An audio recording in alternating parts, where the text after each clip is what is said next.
Out break ಆಗಿ ಒಬ್ರು death ಆಗಿದ್ರು ಸರಗಮನಕ್ಕಿದೆ. ಪಾಪ ಡೆತ್ ಆಗಿದ್ದು ವಾಂತಿ ಭೇದಾಗೆ ಪನಿಷ್ಮೆಂಟ್ ಆಗಿದ್ದು PDOಗೆ ಸಸ್ಪೆಂಡ್ ಮಾಡಿದ್ರು CO ಬಂದು. ಇಡೀ ಇಲಾಖೆ ಜಿಲ್ಲಾಡಳಿತ ನಾವು ಆ ಊರಲ್ಲಿ ಇದೀವಿ ಅವತ್ತು. ನಾವು CO DC SP ಎಲ್ಲ ಇದ್ವಿ ಅವತ್ತಲ್ಲ ಆ ಊರಲ್ಲಿ. ಸೊ ಆ ಒಂದು ಮಟ್ಟಕ್ಕೆ ಹೋಗ್ಬಾರ್ದು ನಾವು, ಹೌದಲ್ವಾ? ಸೊ ಮೊದ್ಲು ಆ ಊರಲ್ಲಿ 2 ಗ್ರಾಮ ಪಂಚಾಯತ್ ಅಧ್ಯಕ್ಷರಿದ್ದಾರೆ. ಅವ್ರ ಎಲ್ರಿಗೂ ಗೊತ್ತು ಬೈಕ್ ಹೊಡೆದಾಗ ನೀರ್ ಬರ್ತಾ ಅಂತ ಎಲ್ಲರಿಗೂ ಗೊತ್ತು. ಯಾರು ಕೂಡ ಅದ್ರ ಬಗ್ಗೆ ಕ್ರಮ ತಗೊಳ್ಳಿಲ್ಲ. ಸೊ ಹಂಗಾಗಿ ಪ್ರತಿಯೊಬ್ಬ ನಾಗರಿಕನೂ ಕೂಡ ಜವಾಬ್ದಾರಿ ಮೂಲಭೂತ ಸೌಕರ್ಯಗಳ ಬಗ್ಗೆ, ಹೌದಲ್ವಾ? ನೀರು ಮೂಲಭೂತ ಸೌಕರ್ಯ ಅಲ್ವಾ? ಸೊ ಹಂಗಾಗಿ ಎಲ್ಲಾದ್ರೂ ನೀರು ಡ್ಯಾಮೇಜ್ ಆಗಿದೆ, ಪೈಪ್ ಹೊಡೆದಾಗಿದೆ ಅಥವಾ ನೀರು ತುಂಬಾ ವೇಸ್ಟ್ ಆಗಿ ಪೋಲ್ ಆಗ್ತಾ ಇದೆ ಅಂದ್ರೆ ತಕ್ಷಣ ಪಂಚಾಯತಿಗೆ ಒಂದು ಮಾಹಿತಿ ಕೊಟ್ರೆ ಅಥವಾ ನಿಮ್ ವಾಟರ್ ಮ್ಯಾನ್ ಮಾಹಿತಿ ಕೊಟ್ರೆ ಸೊ ಅವ್ರದನ್ನು ಸರಿಪಡಿಸಂತ ಕೆಲಸ ಮಾಡ್ತಾರೆ. ಸೊ ಬಿಟ್ಟರೆ ಏನಾಗುತ್ತೆ, ನೀರು ಕಂಟಾಮಿನೇಷನ್ ಆಗುತ್ತೆ, ಟೈಫಾಯ್ಡ್ ಬರುತ್ತೆ, ಜಾಂಡಿಸ್ ಬರುತ್ತೆ, ಅತಿಸಾರ ಬೇದಿ ಆಗುತ್ತೆ, ವಾಂತಿ ಬೇದಿ ಆಗುತ್ತೆ, ಕರುಳು ಬೇನೆ ಅಂತ ಹೇಳ್ತೀವಿ. ಸೊ ಆ ತರ ಕಾಯಿಲೆಗಳು ಬಂದಾಗ ಸೊ ಆಸ್ಪತ್ರೆ ಟ್ರೀಟ್ಮೆಂಟ್ ಕೊಡ್ತೀವಿ, ಕೊಡಲ್ಲ ಅಂತಲ್ಲ. ಬಟ್ ತೊಂದರೆ ಆಗೋದು ಯಾರಿಗೆ? ಪಬ್ಲಿಕ್ ತೊಂದರೆ ಆಗುತ್ತಲ್ವಾ? ಸೊ ಇದನ್ನ ನಾವು ಜಾಗೃತಿ ವಹಿಸ್ಬೇಕು, ಓಕೆನಾ? ಸೊ ಒಂದು ಜೊತೆಗೆ ನೀರು, ಫಿಲ್ಟರ್ ನೀರಿಗೆ ಎಲ್ಲ ಕಡೆ ಫಿಲ್ಟರ್ ನೀರಿದೆ, ಕುಡಿಯೋ ನೀರು ಫಿಲ್ಟರ್ ನೀರಿದೆ. ಸಪೋಸ್ ಇಲ್ಲ ಅಂದ್ರೆ ಕಾಯಿಸಿ ಆರಿಸಿ ನೀರನ್ನ ಕುಡಿಯೋದು. ನೀರನ್ನು 20 ನಿಮಿಷ ಕುದಿಸಿ ಆರಿಸಿ ಆಮೇಲೆ ನೀರನ್ನ ಕುಡಿಯೋದು, ಆಯ್ತಾ? ಆದಷ್ಟು ಪ್ಲಾಸ್ಟಿಕ್ ಬಾಟ್ಲುಗಳಲ್ಲಿ ನೀರನ್ನ ಕುಡಿಯೋದನ್ನ ಕಡಿಮೆ ಮಾಡಬೇಕು, ಓಕೆನಾ? ಸೊ ಯಾಕೆ ಅಂತಂದ್ರೆ ಇವತ್ತು ಪ್ಲಾಸ್ಟಿಕ್ ಮುಕ್ತ ಮಾಡಬೇಕು ಅಂತ ನಾವು ಹೊರಟಿದ್ವಿ. ಪ್ಲಾಸ್ಟಿಕ್ ನಿಂದ ಆರೋಗ್ಯದ ಮೇಲೆ ಕೆಟ್ಟ ಪರಿಣಾಮ ಬೀಳ್ತಾ ಇದೆ. ಆದ್ರಿಂದ ಪ್ಲಾಸ್ಟಿಕ್ ಬಳಕೆಯನ್ನು ಕಡಿಮೆ ಮಾಡಿ. ಸೊ ಇವತ್ತೆಲ್ಲರ ಮನೇಲಿ ನೋಡ್ಬೋದು ಮಣ್ಣಿನ ಮಡಿಕೆ ಇರುತ್ತೆ. ಯಾಕೆ ಹೇಳಿ? ಬೇಸಿಗೆ ಮಾತ್ರ ಇಟ್ಕೊಂತೀರಾ, ಆಮೇಲೆ ಮತ್ತೆ ಇಟ್ಕೊಳ್ಳಲ್ಲ ಅಲ್ವಾ? ಆಕ್ಚುಲಿ ಮಣ್ಣಿನ ಮಡಿಕೆ ಬಳಕೆ ಮಾಡೋದು ಒಳ್ಳೆಯದು, ಓಕೆನಾ? ಸೊ ಜೊತೆಗೆ ಅದು ಬೇಕಾದ್ರೆ ತುಳಸಿ ಎಲೆ ಹಾಕ್ಬೋದು, ನೀರು ಕುಡಿಸ್ತಾ ಇನ್ನೂ ಆರೋಗ್ಯ ಚೆನ್ನಾಗಿರುತ್ತೆ, ಎಲ್ಲ ಚೆನ್ನಾಗಿರುತ್ತೆ. ಸೊ ಓಲ್ಡ್ ಇಸ್ ಗೋಲ್ಡ್ ಅಂತ ಹೇಳ್ತೀವಿ. ಸೊ ಹಳೆ ಕಾಲದ ಪದ್ಧತಿಗಳು ಏನಿತ್ತು, ಮಣ್ಣಿನ ಮಡಿಕೆ ನೀರು ಕೊಡೋದು, ಮಣ್ಣಿನ ಮಡಿಕೆಲ್ಲ ಅಡುಗೆ ಮಾಡೋದೆಲ್ಲ ಕೂಡ ಈಗೆಲ್ಲ ಟ್ರೆಂಡ್ ಆಗಿ ಬರ್ತಾ ಇದೆ, ಆಯ್ತಾ? ಸೊ ಹಂಗಾಗಿ ಪ್ಲಾಸ್ಟಿಕ್ ಬಳಕೆನ ಕಡಿಮೆ ಮಾಡಿ, ಪ್ಲಾಸ್ಟಿಕ್ ಮನೆಯಲ್ಲಿ ಆದಷ್ಟು ಪ್ಲಾಸ್ಟಿಕ್ ಅನ್ನು ಕಡಿಮೆ ಮಾಡಿ.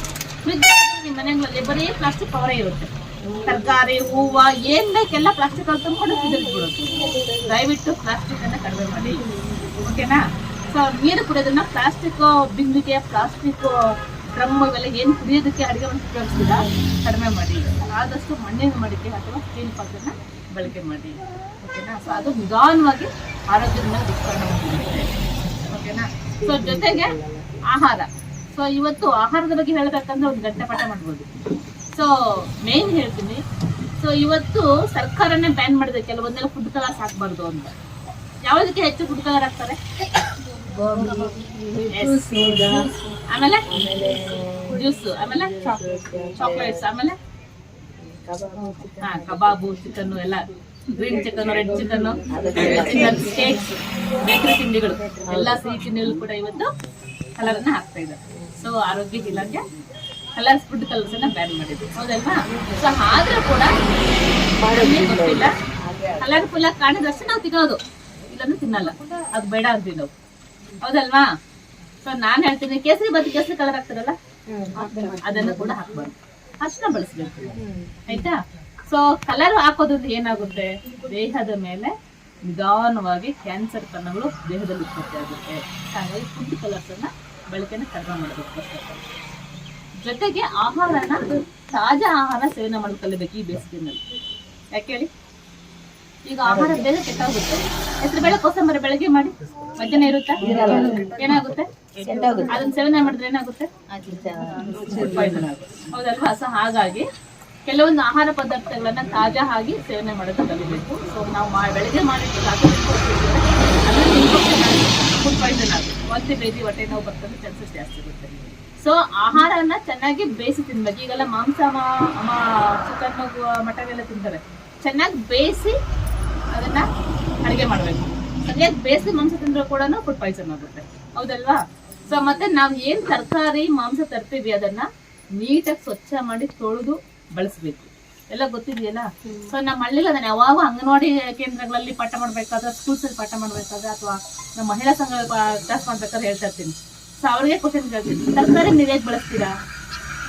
ಕಟ್ ಮಾಡಿ ತೊಳಿತೀರಾ, ಕಟ್ ಮಾಡ್ಬಿಟ್ಟು ಜನ ಮಾಡ್ತಾ ಇದ್ದೀರಾ, ಅಂಗನವಾಡಿ ಕಾರ್ಯದ ಕೆಲಸ ಮಾಡ್ತಿದ್ರೆ ನಿಮ್ಗೆ ಗೊತ್ತಿದೆ. ಪಬ್ಲಿಕ್ ಏನ್ ಮಾಡ್ತಾ ಇದ್ದಾರೆ, ಅವೇರ್ನೆಸ್ ಕೊಟ್ಟಿದ್ದೀವಿ ಒಬ್ರು ಇದ್ರು ಕೂಡ ಸಿಕ್ಕಿರೋದಿಲ್ಲ ಅಂತ ಅವೇರ್ನೆಸ್ ಬಂದಿದೆ ಅಂತ ನಾನ್ ಹೇಳ್ತೀನಿ, ಇನ್ನೂ ಬಂದಿಲ್ಲ. ಯಾಕಂದ್ರೆ ಪಬ್ಲಿಕ್ ನೇರವಾಗಿ ನಾವು ಕಾಂಟ್ಯಾಕ್ಟ್ ಅಲ್ಲಿ ಇರ್ತೀವಲ್ವಾ, ಸೊ ಅವರು ನಿಜನ ಕರೆಕ್ಟ್ ಆಗಿ ಒಪ್ಕೊಳ್ತಾರೆ, ಹೌದು ಮೇಡಮ್ ನಾವ್ ಮಾಡ್ತಾ ಇಲ್ಲ ಅಂತ. ಸೊ ಅಂಗನವಾಡಿನಲ್ಲಿ ಆಶಾ ಕಾರ್ಯಕರ್ತರು ಯಾಕಂದ್ರೆ ನಾವು ಪದೇ ಪದೇ ಟ್ರೈನಿಂಗ್ ಆಗೋದ್ರಿಂದ ಅವ್ರಿಗೆ ಗೊತ್ತಿದೆ.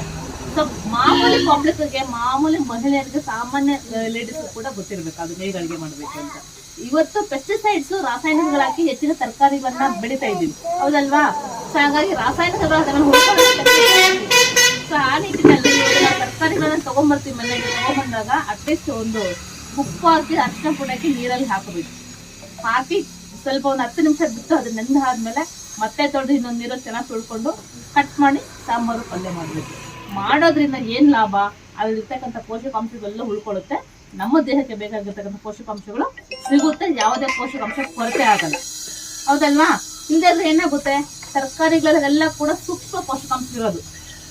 ನಾವು ನೀರಲ್ಲಿ ಕಟ್ ಮಾಡಿ ನೀರಿಗೆ ಹಾಕ್ಬಿಟ್ರೆ ನೀರಲ್ಲಿ ಕರ್ಗೋಗುತ್ತೆ, ಎಲ್ಲ ವಿಟಮಿನ್ಸ್, ಪ್ರೋಟೀನ್ಸ್ ಏನಿರುತ್ತೆ ಅದು ನೀರಲ್ಲಿ ಕರ್ಗೋಗುತ್ತೆ. ಸೊ ನಾವು ಮತ್ತೆ ಅದನ್ನು ತೆಗೆದು ಅಡುಗೆ ಮಾಡ್ತಿದ್ರು ಕೂಡ ನಮ್ಮ ಆರೋಗ್ಯಕ್ಕೆ ಏನು ಲಾಭ ಇಲ್ಲ. ಸೊ ಹಾಗಾಗಿ ನಮ್ಮಲ್ಲಿ ಇವತ್ತು ಕೂಡ ಮಹಿಳೆಯರು, ಮಕ್ಕಳು ಎಲ್ಲ ರಕ್ತಹೀನದಿಂದ ಬಳಲ್ತಾ ಇದ್ದಾರೆ, ಪೋಷಕಾಂಶಗಳ ಕೊರತೆಯಿಂದ ಬಳಲ್ತಾ ಇದ್ದಾರೆ, ಆಯ್ತಾ? ಸೊ ಇವನ್ನ ನಾವು ಮಹಿಳೆಯರಿಗೆ ಮನೇಲಿ ಅಡುಗೆ ಮಾಡೋರಿಗೆ ಹೇಳ್ಕೊಡ್ಬೇಕು, ಆಯ್ತಾ? ಸೊ ಜಸ್ಟ್ ಉಪ್ಪನ್ನ ಬಳಕೆ ಮಾಡ್ತೀವಿ, ಹೌದಲ್ವಾ? ಉಪ್ಪು ಎಲ್ಲಿಡ್ತೀರಾ? ನಾನು ಸುಮಾರು ಅಂಗನವಾಡಿನಲ್ಲಿ ನೋಡಿದ್ದೀನಿ, ನಾನು ಕೂಡ ಚೇಂಜ್ ಮಾಡಿಸಿದ್ದೀನಿ. ಎಲ್ಲಿಡ್ತಾರೆ ಉಪ್ಪನ್ನ? ಏನಲ್ಲಿ ಇಡ್ತಾರೆ ಉಪ್ಪನ್ನ? ಪ್ಲಾಸ್ಟಿಕ್ ಡಬ್ಬದಲ್ಲಿ ಹಾಕಿ ಇಟ್ಟರೆ ಪರವಾಗಿಲ್ಲ, ಪಾಕೆಟ್ ಕಟ್ ಮಾಡಿ ಹಂಗೆ ಇಟ್ಟಿರ್ತಾರೆ, ಕರೆಕ್ಟಾ? ಪಾಕೆಟ್ ಅನ್ನು ಕಟ್ ಮಾಡ್ಬಿಟ್ಟು ಓಪನ್ ಮಾಡಿ ಹಂಗೆ ಇಟ್ಟಿರ್ತಾರೆ. ಸ್ಕೂಲ್ಸ್ ಅಲ್ಲಿ, ಅಂಗನವಾಡಿ ಸಹ ನಾನು ನೋಡಿದ್ದೀನಿ. ಸೊ ಮನೆಗಳಲ್ಲಿ ಕೂಡ ಹಂಗೆ ಇಟ್ಟಿರ್ತಾರೆ. ಏನಾಗುತ್ತೆ ಅಂದ್ಬಿಟ್ರೆ, ನಮ್ದೊಂದು ಕಾರ್ಯಕ್ರಮನೇ ನಡೆಯುತ್ತೆ ಅಕ್ಟೋಬರ್ ಅಲ್ಲಿ, ಅಯೋಡಿನ್ ನಿಯಂತ್ರಣ ಕಾರ್ಯಕ್ರಮ ನಡೀತೆ. ಇದ್ರೆಲ್ಲ ಪ್ರತಿದಿನ ಅದ್ರ ಬಗ್ಗೆ ಮಾತಾಡ್ತೀವಿ ನಾವು. ಏನಾಗುತ್ತೆ ಓಪನ್ ಮಾಡಿಟ್ರೆ, ಅಯೋಡಿನ್ ಗಾಳಿಗೆ ಆವಿಯಾಗಿ ಹೋಗುತ್ತೆ. ಆ ಉಪ್ಪನ್ನ ಬಳಕೆ ಮಾಡೋದ್ರಿಂದ ಅಯೋಡಿನ್ ಡಿಫಿಷಿಯನ್ಸಿ ಆಗುತ್ತೆ. ಅಯೋಡಿನ್ ನ್ಯೂನ್ಯತೆ ಆದ್ರೆ ಏನೆಲ್ಲ ಆರೋಗ್ಯದ ತೊಂದರೆ ಆಗುತ್ತೆ? ಫಸ್ಟ್ ಗರ್ಭಿಣಿಯಲ್ಲಿ ರಿಪೀಟೆಡ್ ಅಬಾರ್ಷನ್ ಆಗುತ್ತೆ, ಮಕ್ಕಳು ಹೊಟ್ಟೆಗಿನ ಸತ್ತು ಬಿಡ್ತಾರೆ, ಹೌದಲ್ವಾ? ಹುಟ್ಟೋ ಅಂತ ಮಕ್ಕಳು ಸರಿಯಾಗಿ ಬೆಳವಣಿಗೆ ಆಗಲ್ಲ, ಹೈಟ್ ಬೆಳೆಯಲ್ಲ, ಮಕ್ಕಳು ಕುಬ್ಜರಾಗ್ತಾರೆ, ಹೌದಲ್ಲ? ಬುದ್ಧಿಮಾಂದ ಮಕ್ಕಳು ಹುಡ್ತಾರೆ, ಹೌದಲ್ವಾ? ಸೊ ಮಕ್ಕಳು ಚುರುಕಾಗಿರಲ್ಲ, ಆಕ್ಟಿವ್ ಆಗಿರಲ್ಲ. ಸೊ ಇದು ಗರ್ಭಿಣಿ ಇರಬೇಕಾದ್ರೆ ಅಯೋಡಿನ್ ಡಿಫಿಷಿಯನ್ಸಿ ಆದ್ರೆ ಮಗು ಹುಟ್ಟ ಮಗು ಈ ಪ್ರಾಬ್ಲಮ್ ಎಲ್ಲ ಬರುತ್ತೆ, ಹೌದಲ್ವಾ? ಸೊ ಇನ್ನು ವಯಸ್ಕರಲ್ಲಿ ಬಂದಾಗ ಗಾಯ್ಟರ್. ಸೊ ಏನಿಲ್ಲ, ನಮ್ಮ ಅದು ಥೈರಾಯ್ಡ್ ಇದೆಯಾ, ಸೊ ಗಾಯ್ಟರ್ ಅಂದ್ಬಿಟ್ಟು ಗಲಗಂಡ ರೋಗ ಅಂತ ಈ ಗ್ಲ್ಯಾಂಡು ಎನ್ಲಾರ್ಜ್ ಆಗ್ತಾ ಹೋಗುತ್ತೆ, ಹೌದಾ? ಸೊ ಈಗೆಲ್ಲ ಕಾಮನ್, ಎಲ್ಲ ಹೆಣ್ಣು ಮಕ್ಳಿಗೂ PCOD problem, thyroid problem common ಆಗಿ. ಸೊ ಸಣ್ಣ ಒಂದು ಉಪ್ಪು ಒಂದು ತಿನ್ನೋದ್ರಿಂದ ಇಷ್ಟು ನಮ್ಮ ಆರೋಗ್ಯದಲ್ಲಿ ಪರಿಣಾಮ ಬೀರುತ್ತೆ, ಹೌದಲ್ವಾ? ಸೊ ನಮ್ಮ ಇಂಡಿಯಾದಲ್ಲಿ ಸೊ ನಾವು ಒಂದು ದಿನಕ್ಕೆ 12ರಿಂದ 15 ಗ್ರಾಮ್ ಉಪ್ಪು ಬಳಸ್ತೀವಿ. ಬಟ್ ಅದು ಮನುಷ್ಯನಿಗೆ ಬೇಕಾಗಿರೋದು ಬರೀ ಒಂದು ದಿನಕ್ಕೆ 5 ಗ್ರಾಮ್ ಉಪ್ಪು ಮಾಡುತ್ತೆ, 5 ಗ್ರಾಮ್ಸ್, ಆಯ್ತಾ? ಸೊ ಅಷ್ಟೇ ಬಳಕೆ ಮಾಡಬೇಕು. 12ರಿಂದ 15 ಗ್ರಾಮ್ ಉಪ್ಪು ಬಳಕೆ ಮಾಡಿದ್ರೆ ಏನಾಗುತ್ತೆ? ಎಸ್, ಪ್ರತಿ ಮನೆಯಲ್ಲಿ ಇವತ್ತು BP ಪೇಷಂಟ್, ಶುಗರ್ ಕಡ್ಡಾಯವಾಗಿದ್ದಾರೆ. BP, ಶುಗರು, ಸ್ಥೂಲಕಾಯಿಂದ ಒಬೆಸಿಟಿ ಎಲ್ಲ ಕೂಡ ಜಾಸ್ತಿ ಆಗ್ತಾ ಇದೆ.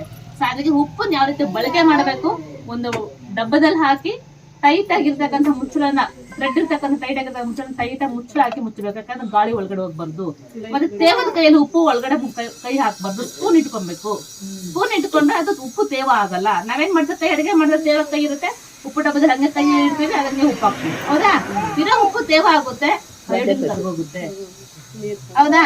ಸೊ ನಿಮಗೆ ನೀವು ಬಳಸೋ ಉಪ್ಪಲ್ಲಿ ಅಯೋಡಿನ್ ಇದೆಯಾ ಇಲ್ಲ ಅಂತ ಕನ್ಫರ್ಮ್ ಮಾಡ್ಕೊಳ್ಳಕ್ಕೆ ನಮ್ಮ ಆರೋಗ್ಯ ಸಿಬ್ಬಂದಿ ಹತ್ರ ಅಯೋಡಿನ್ ಟೆಸ್ಟ್ ಮಾಡ್ತಕ್ಕಂಥ ಕಿಟ್ ಇದೆ. ಆ ಕಿಟ್ ಅನ್ನು ತಗೊಂಡು ನಿಮ್ಮ ಮನೇಲಿ ಇರ್ತಕ್ಕಂಥ ಉಪ್ಪು ಮೇಲೆ ಒಂದು ಡ್ರಾಪ್ ಹನಿ ಹಾಕಿದ್ರೆ ಅದ್ರಲ್ಲಿ ಅಯೋಡಿನ್ ಇದೆಯಾ ಇಲ್ಲ ಅಂತ ಗೊತ್ತಾಗುತ್ತೆ. ಆ ಉಪ್ಪು ಬ್ಲೂ ಕಲರ್ ತಿರುಗುತ್ತೆ. ಬ್ಲೂ ಕಲರ್ ತಿರುಗ್ಲಿಲ್ಲ ಅಂತಂದ್ರೆ ಅದ್ರಲ್ಲಿ ಅಯೋಡಿನ್ ಇಲ್ಲ ಅಂತ ಅರ್ಥ ಆಯ್ತಾ? ಸೊ ಇಷ್ಟನ್ನು ಕೂಡ ನೀವು ನಮ್ಮ ಆಶಾ ಕಾರ್ಯಕರ್ತರು, ನಮ್ಮ ಆರೋಗ್ಯ ಸಿಬ್ಬಂದಿ ನಿಮ್ಮ ಮನೆ ಬಳಿನೇ ಬಂದ್ ಮಾಡ್ತಾರೆ. ಸೊ ಇದನ್ನೆಲ್ಲ ಮಾಡಿಸ್ಕೊಬೇಕು ನೀವು, ಓಕೆನಾ? ಸೊ ರಿಪೀಟೆಡ್ ಅಬಾರ್ಷನ್ಸ್ ಆಗ್ತಾ ಇದೆ, ತಾಯಿಗದ ನೀವೇನ್ ಮಾಡ್ತೀರಾ, ಹಾಸ್ಪಿಟಲ್ ಹೋಗ್ತಾ ತೋರಿಸ್ಕೊಳ್ತೀರಾ, ಆಯ್ತಾ? ನಿಮ್ಗೆ ಅಯೋಡಿನ್ ಡಿಫಿಷಿಯನ್ಸಿ ಆಗಿದೆ ಅಂತ ಗೊತ್ತಾಗೋದೇ ಇಲ್ಲ. ಇನ್ನೂ ಜಾಸ್ತಿ ಮತ್ತೆ ಹಳ್ಳಿ ಕಡೆ ತುಂಬಾ ಇಲಿಟ್ರೇಟ್ ಇದ್ದಾರೆ ಅಂತ, ಓದಿಲ್ಲ, ಅನಕ್ಷರಸ್ಥರು ಅಂದ್ರೆ ಯಾರೋ ಏನೋ ಮಾಡಿಸ್ಬಿಟ್ಟಿದ್ದಾರೆ ಮಾಟ ಮಂತ್ರ ಅಥವಾ ದೆವ್ವ ಹಿಡ್ದಿಟ್ಟಿದೆ ಅಥವಾ ಇನ್ನೇನೋ ಹಾಗೆ ಅದಕ್ಕೆ ಈ ತರ ಆಗ್ತಾ ಇದೆ, ಅವೆಲ್ಲ ಕೂಡ ನನ್ ಮೂಢನಂಬಿಕೆಗಳು ಬರ್ತವೆ. ಹೌದಾ? ಸೊ ಅಲ್ಲ, ಮೇನ್ ಆಗಿರೋದು ಐದು ಮಿಕ್ಸಿಂಗ್ಸ್, ಇದನ್ನ ಕಂಡುಹಿಡಿಬೇಕು. ಅದಕ್ಕೆ ಪ್ರತಿ ನಿಮ್ಮ ಮನೇಲಿ ಬಳಕೆ ಮಾಡ್ತಕ್ಕಂಥ ಉಪ್ಪನ್ನ ಟೈಟ್ ಆಗಿ ಮುಚ್ಚಳದಲ್ಲಿ ಹಾಕಿ ಟೈಟ್ ಆಗಿ ಮುಚ್ಚಳ ಹಾಕ್ಬೇಕು. ಸ್ಪೂನ್ ಬಳಕೆ ಮಾಡಬೇಕು, ತೇವರ ಕೈಯಲ್ಲಿ ಮುಟ್ಟಬಾರ್ದು. ಉಪ್ಪು ಬಳಕೆ ಮಾಡಿದಾದ್ಮೇಲೆ ಹಂಗೆ ಟೈಟ್ ಆಗಿ ಮುಚ್ಚಳ ಹಾಕ್ಬೇಕು. ಸೊ 5 ಮಿನಿಟ್ಸ್ ಬಿಟ್ಟರು ಕೂಡ ನೀವು ಹೇಳಿದ ಅರ್ಥ ಆಯ್ತಲ್ಲ? ಸೊ ಈ ಸಣ್ಣ ಸಣ್ಣ ಟಿಪ್ಸ್ ನಾವು ಕಲ್ಕೊಂಡ್ರೆ ನಮ್ಮ ಆರೋಗ್ಯ, ನಮ್ಮ ಅಂಗೈಯಲ್ಲಿ ಅಂತ ಹೇಳ್ತಾರಲ್ಲ, ಅಂಗೈಯಲ್ಲಿ ಆರೋಗ್ಯ ಅಂತ ನಾವು ಕೂಡ ಅದನ್ನ ನೋಡ್ಕೊಬೋದು. ಅರ್ಥ ಆಯ್ತಲ್ವಾ? ಸೊ ಇದು ತುಂಬಾ ಇಂಪಾರ್ಟೆಂಟ್. ಇನ್ನು ನನ್ನ ತರಕಾರಿ ಬಗ್ಗೆ ಹೇಳಿದೆ. ತರಕಾರಿನ ಕ್ಲೀನಾಗಿ ಉಪ್ಪು ಹಾಕಿ ಅರ್ಶಿನ ಪುಡಿ ಹಾಕಿ ತೊಳೆದು ಕಟ್ ಮಾಡಿ ಸಾಂಬಾರು ಪಲ್ಯ ಮಾಡ್ಕೊಳ್ತಂದ್ರೆ ಎಲ್ಲ ಪೌಷ್ಟಿಕಾಂಶ ಸಿಗುತ್ತೆ ಅಂತ ಹೇಳಿದೆ. ನೆಕ್ಸ್ಟ್ ಆಯಿಲ್ ಇವತ್ತು ಎಣ್ಣೆ ಚೆನ್ನಾಗಿ ಬರ್ತಾ ಇದೆಯಾ? ಚೆನ್ನಾಗಿ ಬರ್ತಾ ಇದೆಯಾ? ನೀವೆಲ್ಲ ಮತ್ತೆ ಯಾವ್ದು ಬಳಸ್ತಾ ಇದ್ದೀರಾ? ಯಾವ್ದು ಬಳಸ್ತಾ ಇದ್ದೀರಾ?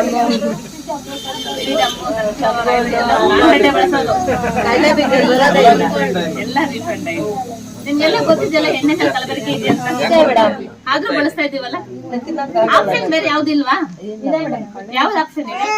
ಕಳ್ಳ ಬೀಜನ ತೆಗೆದು ಹಾಕ್ಸ್ಕೊಳ್ಳೋದು ಬೆಟ್ರು, ಬೆಸ್ಟ್ ಅಲ್ವಾ? ಚಕ್ಕೆ ಎಲ್ಲಾನು ದನಗಳಿಗೆ ಬಳಸ್ಬೋದು. ಕಡಲೆ ಬೀಜನ ನಾವು ಕೊಂಡ್ಕೊಂಡು ಅಥವಾ ಇವಾಗೆಲ್ಲ ಗಾಣದ ಮಿಲ್ ಆಗಿದೆ. ಇವತ್ತು ಕೆಜಿ ಮಟನ್ಗೆ 200 ರೂಪಾಯಿ ಕೊಡ್ತೀವಲ್ಲ, ಕೊಡ್ತೀವ ಇಲ್ಲ? ಕೆಜಿ ಎಣ್ಣೆ 305 ರೂಪಾಯಿ ಕಡಲೆಕಾಯಿ ಎಣ್ಣೆ. ಹೌದಾ? ಸೊ ನಾವು ಮೊದ್ಲೆಲ್ಲ ಯುಗಾದಿಗೆ ದಸರಾಗೆ ಹೊಸ್ತೊಡಕ್ ಮಾಡ್ತಿದ್ವಿ, ಪ್ರತಿ ಭಾನುವಾರ ಹೊಸ್ತೊಡಕ್ ಮಾಡ್ತಾರೆ. ಹೌದಲ್ಲ? ಹೌದು ತಾನೆ? ಪ್ರತಿ ಭಾನುವಾರ ವಾರಕ್ಕೆ 2 ಸರಿ 3 ಸರಿನೂ ಮಾಡ್ತಾರೆ.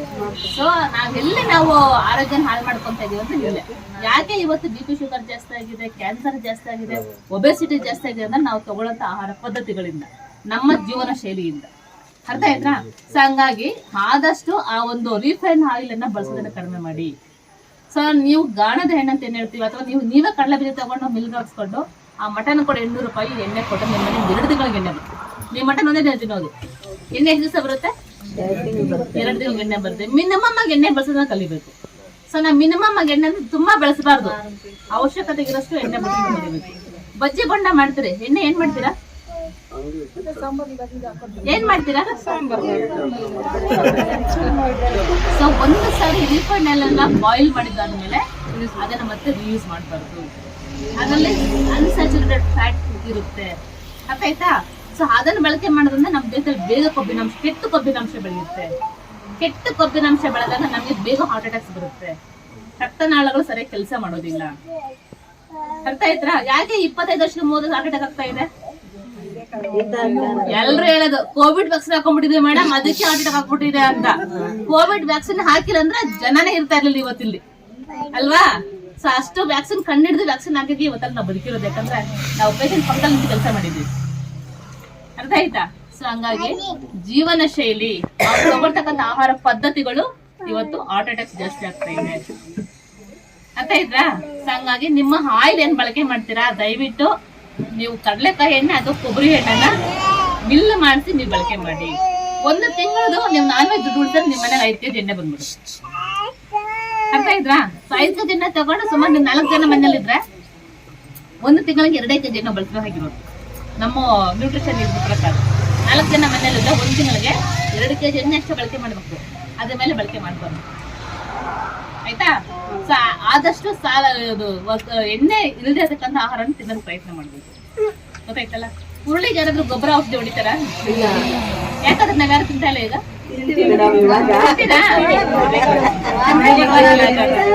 ವಾರಕ್ಕೊಂದ್ಸಲ 2 ಸರಿ 3 ಸರಿ ಮಾಡ್ತೀನಿ, ಮೊಳಕೆ ಮಾಡ್ಸಿದ್ದೀನಿ. ಆಯ್ತಾ?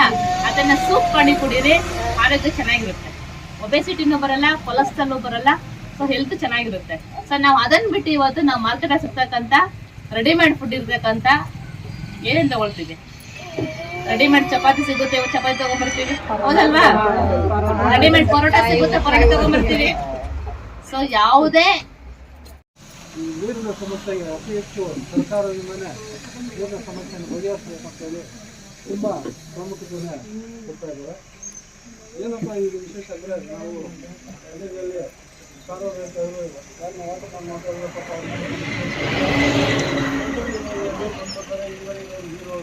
ಸಮಸ್ಯೆ ಎಲ್ಲ ಬಂದರೆ ದೊಡ್ಡ ಸಂಪರ್ಕ ಹೋಗಲ್ಲ.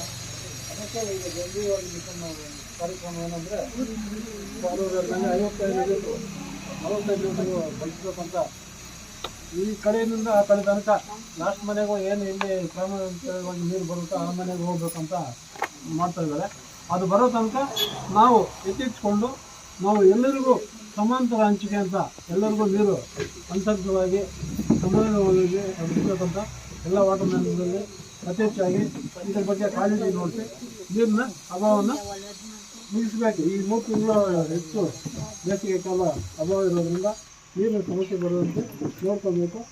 ಮತ್ತು ಈ ಕುಡಿಯೋ ನೀರಿನ ಹತ್ರ ಸ್ವಲ್ಪ ಸ್ವಚ್ಛತೆಯನ್ನು ಕಾಪಾಡೋದಕ್ಕೆ ಅದಕ್ಕೆ ಬೇಕಾಗಿರೋ ಬಳಸತಕ್ಕಂಥ ಏನು ಮೋಟ್ರ್ ಹತ್ರ ಪೈಪ್ ನೀರು ಬರೋಂಥ ಅಂತ ಬ್ಲೀಚಿಂಗ್ ಪೌಡರ್ ಎಲ್ಲ ಆಗ್ತಾ ಇದೆ. ಈ ನಡುವೆ ಏನು ಆಗ್ತಿಲ್ಲ. ಸಾರೋರ ಹತ್ರ ಮನವಿ ಮಾಡ್ತಾ ಇದ್ದೀನಿ. ಅತಿ ಹೆಚ್ಚು ಶಿವಳ್ಳಿಗಳ ಹತ್ರ ಸ್ವಲ್ಪ ಬ್ಲೀಚಿಂಗ್ ಎಲ್ಲ ಕೊಡ್ತಿದ್ದೆ, ಸ್ವಲ್ಪ ಎಲ್ಲ ಹಾಕಬೇಕು. ಟ್ಯಾಂಕ್ ಎಲ್ಲ ತೊಳೆದು ಬ್ಲೀಚಿಂಗ್ ಕೊಡಬೇಕು.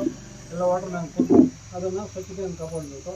ಮತ್ತು ಹಾಸ್ಪಿಟ್ಲು ಸ್ಕೂಲುಗಳು ಇದ್ದಾವೆ, ಅಂಗನವಾಡಿಗಳು ಸ್ವಲ್ಪ ಬ್ಲೀಚಿಂಗ್ ಕೊಡಿ. ಆ ಮಕ್ಕಳಿಗೆ ಸುರಕ್ಷತೆಯನ್ನು ಕಾಪಾಡೋದು ನಮ್ಮ ಕರ್ತವ್ಯ ಆಗಿರ್ತದೆ. ಈಗ ಹೊಸದಾಗಿ ಬಂದಿದ್ದೀರ, ನೀವು ಕಾರ್ಯಕ್ರಮವನ್ನು ಯಶಸ್ವಿಯಾಗಿ ಮಾಡಿಕೊಡ್ಬೇಕಂತೇಳಿ ನಮ್ಮನ್ನು ಮನವಿ ಮಾಡ್ತೀವಿ. ಈಗ ನಾವು ಮಾತಾಡೋಕ್ಕೆ ಅವಕಾಶ ಕೊಟ್ಟು ಎಲ್ಲರಿಗೂ ಒಂದಿಷ್ಟ ಮಾತನ್ನು ಮುಗಿಸ್ತೀವಿ.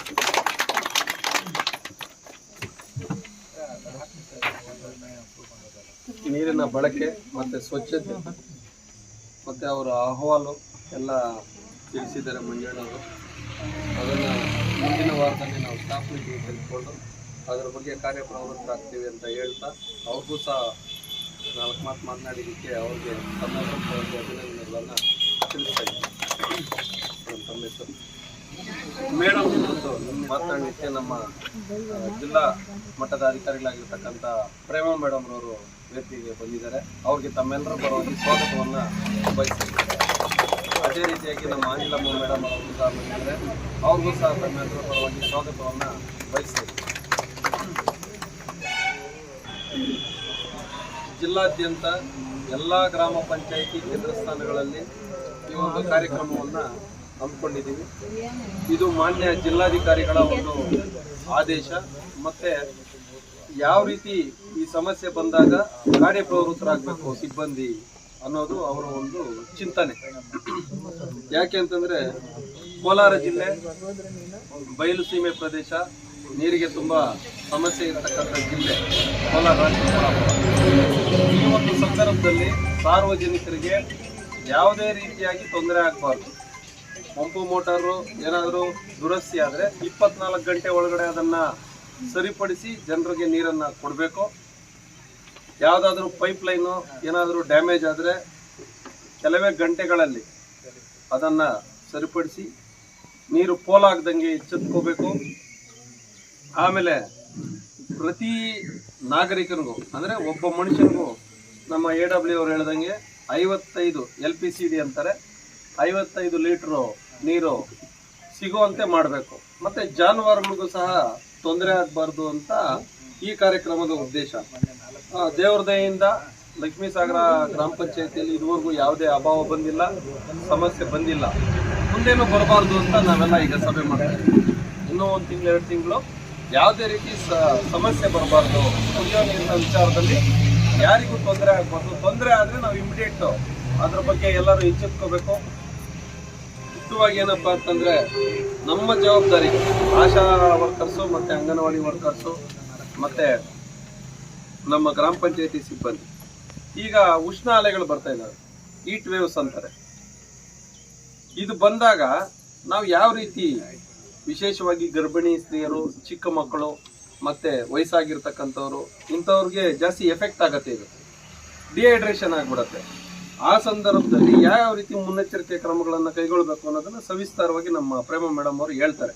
ನಾನು ಕುಡಿಯೋ ನೀರಿನ ವಿಚಾರ ತಗೊಳ್ತೀನಿ, ಅವ್ರ ಮೇಡಮ್ ಆರೋಗ್ಯದ ವಿಚಾರ ಬರ್ತಾರೆ. ನಾವು ಈಗ ಫಾರ್ ಎಕ್ಸಾಂಪಲ್ ನೀರನ್ನ ವೇಸ್ಟ್ ಮಾಡ್ತೀವಿ. ಯಾವ ರೀತಿ ವೇಸ್ಟ್ ಮಾಡ್ತೀವಿ? ತರಕಾರಿ ತೊಳಿತೀವಿ ನಾವು. ಆ ತರಕಾರಿ ತೊಳೆದ ನೀರನ್ನ ಹಂಗೆ ಬಚ್ಚಲ್ಗೋ ಇಲ್ಲಂತಂದ್ರೆ ಇದಕ್ಕೋ ಹಾಕ್ಬಿಡ್ತೀವಿ. ಆ ರೀತಿ ಮಾಡಬಾರ್ದು. ಮನೆ ಹತ್ರ ಯಾವ್ದಾದ್ರು ಒಂದು ಗಿಡ ಇದ್ರೆ ಈ ತರಕಾರಿ ತೊಳೆದಂತ ನೀರನ್ನು ಎತ್ಕೊಂಡು ಗಿಡಕ್ಕೆ ಹಾಕಿದ್ರೆ ಗಿಡಕ್ಕೂ ಅನುಕೂಲ ಆಗತ್ತೆ, ನಾವು ತರಕಾರಿ ತೊಳೆದಿದ್ದ ನೀರು ಉಪಯೋಗ ಆಗತ್ತೆ. ಈ ರೀತಿ ಮಾಡ್ಕೋಬೇಕು. ಮತ್ತೆ ಬಕೆಟ್ ಏನ್ ಮಾಡ್ತಾರೆ, ಬಕೆಟ್ನ ಎತ್ಕೊಂಡೋಗಿ ಒಂದು ನಲ್ಲಿ ಹತ್ರ ಇಟ್ಬಿಡ್ತಾರೆ. ಮಾತುಗಳು ಹೇಳ್ತಾನೆ ಇರ್ತಾರೆ, ಸೀರಿಯಲ್ ರಾತ್ರಿದು ಸೀರಿಯಲ್ ಸ್ಟಾರ್ಟ್ ಆಗಿರ್ತದೆ. ಇದನ್ನ ನಾವು ಗಮನಿಸಿದಾಗ ನಾವು ಅವ್ರಿಗೆ ಒಂದು ಎಚ್ಚರಿಕೆ ಕೊಡಬೇಕು. ನಾವು ನಮ್ಗೆ ಯಾಕೆ ಅಂತ ಹೇಳ್ಬಿಟ್ಟು ಅಂಗನವಾಡಿ ವರ್ಕರ್ಸ್ ಆಗ್ಬೋದು, ನಮ್ಮ ಸ್ಟಾಫ್ ಆಗ್ಬೋದು, ನಮ್ಮ ಪಾಡಿಗೆ ನಾವು ಹೋಗ್ಬಾರ್ದು. ನೀರು ಅಲ್ಲಿ ಪೋಲಾಗತ್ತೆ. ನಾವು ಇವತ್ತು ನಮಗೆ ನೀರು ಸಿಗ್ತಾ ಇದೆ ನಮ್ಮ ದೇಶದಲ್ಲಿ, ನಾವು ಹೆಂಗ್ ಬೇಕೋ ಹಂಗೆ ನಮ್ಮ ಇಷ್ಟ ಬಂದಂಗೆ ನಾವು ಯೂಸ್ ಮಾಡ್ತಾ ಇದೀವಿ. ಅದೇ ಗಲ್ಫ್ ಕಂಟ್ರೀಸ್ಗೆ ಹೋಗಿ ಅವ್ರಿಗೆ ಪೆಟ್ರೋಲ್ ಸಿಗ್ತದೆ, ನಮ್ಗಿಲ್ಲಿ ಪೆಟ್ರೋಲ್ 100 ರೂಪಾಯಿ 110 ರೂಪಾಯಿ, ಅವ್ರಿಗೆ ನೀರು ಆ ರೀತಿ 100 ರೂಪಾಯಿ 110 ರೂಪಾಯಿ ಆಗುತ್ತೆ. ಆದ್ದರಿಂದ ನಮಗೆ ಸಿಗ್ತಕ್ಕಂಥ ನೀರನ್ನ ನಾವು ಜೋಪಾನವಾಗಿ ಕಾಪಾಡ್ಕೋಬೇಕು.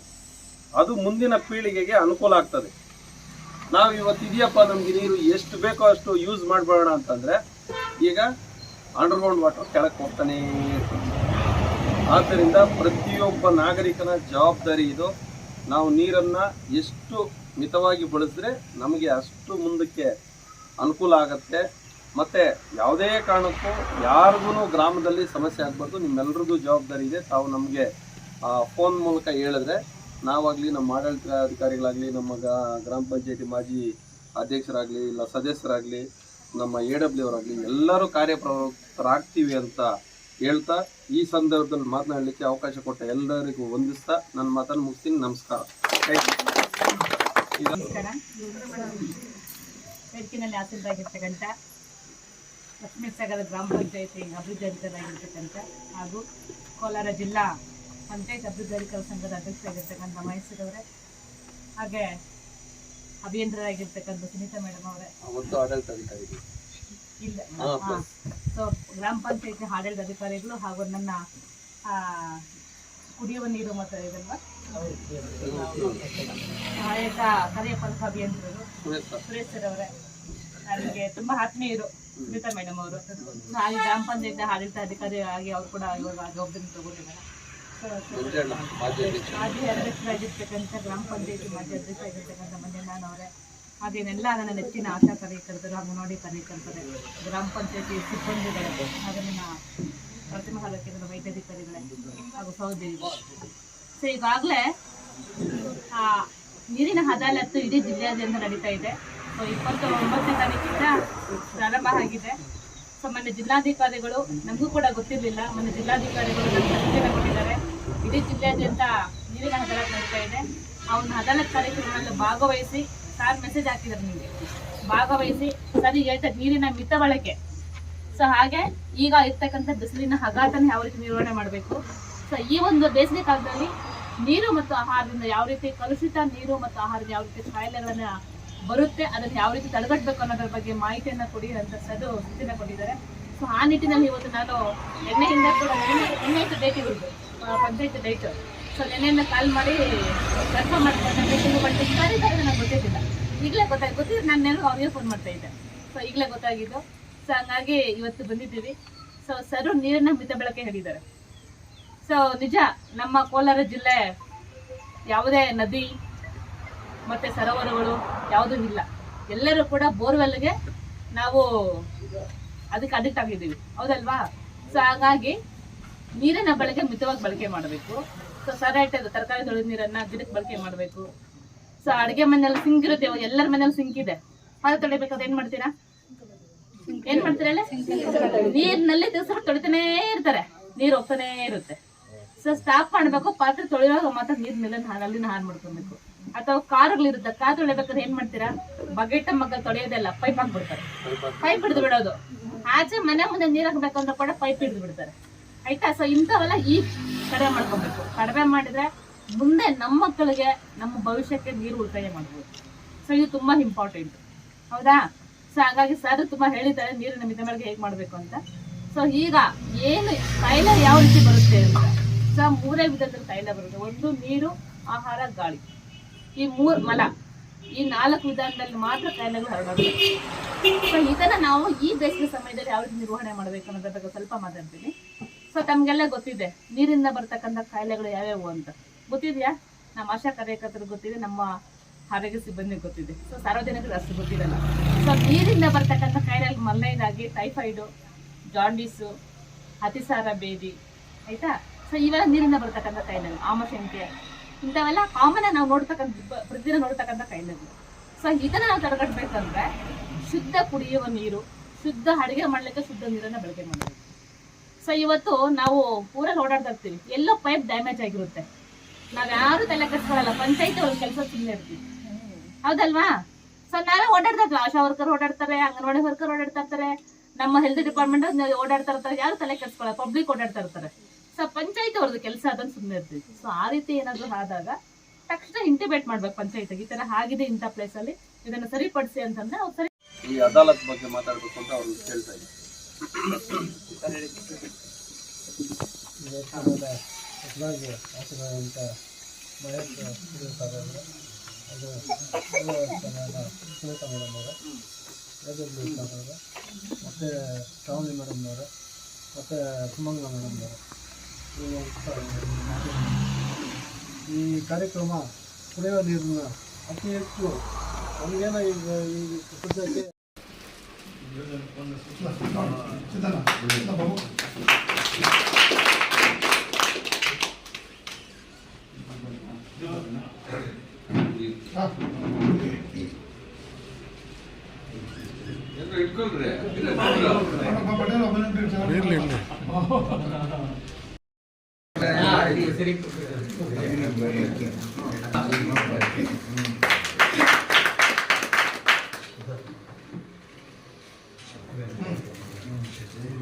ಅಶೋಕ್ ಯಾರು ಗೊತ್ತಿಂಡೆ